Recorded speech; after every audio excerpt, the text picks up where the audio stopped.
Good morning from the morning bike today.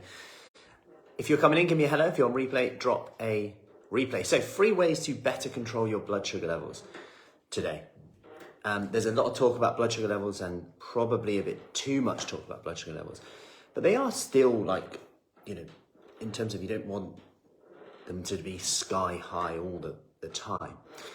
But I'm going to give you 3 things today that you'll probably think, oh right, they have a bigger effect. So actually it's less about individual foods because we eat meals. And here's the first one, is to eat protein with your meal.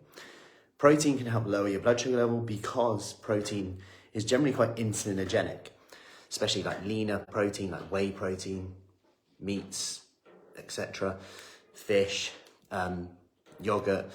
And what that means is that can help lower your blood sugar levels without actually spiking sugar in the first place, which you don't need any tests to kind of tell you that. So that's number 1, have protein with each meal.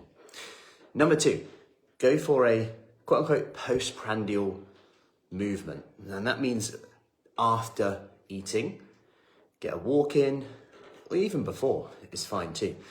And that's the thing, exercise can improve insulin sensitivity and help blood sugar control for up to 48 odd hours, which is crazy, right? So we're thinking about, is this food good for us or not? But actually it can be massively impacted in our exercise habits, our sleep, whether you had protein with the meal, whether you had fat with the meal.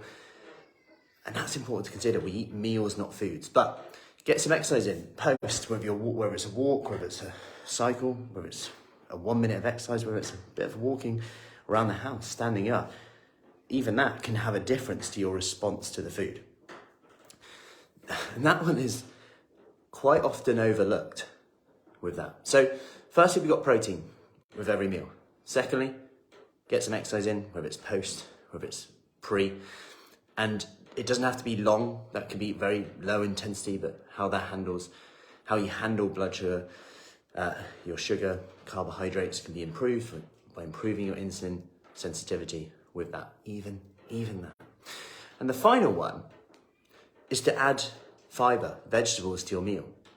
So I say this anyway from a calorie controlled point of view and nutrient density and feeling full and satisfied and enjoying your food. But if you think of foods like Mediterranean vegetables, you add them to a meal. 1, it smells and tastes a bit like pizza at times. It reminds me of pizza. 2, it's very low calories for the volume of food you can have on it. 3, nice, delicious. Not much space on my plate now, which I like. Similar with things like stir fries, similar with obviously things like salads, which people are more likely to go to. But don't forget, like Mediterranean vegetables, stir fries, add them to your meals. The fiber will also slow down that blood sugar response. So I hope that helps. 3 things on there. 1, protein every meal. 2, get some exercise in and around the meal, even if it's up to 48 hours around that. But, going for a little walk after a meal, before a meal, great, perfect. And finally, adding some fiber to your meal, like Mediterranean vegetables. 1, is that going to help your calorie control at the meal, help you feel more satisfied. 2, plus all the nutrients you get. But 3, that fiber will slow it down.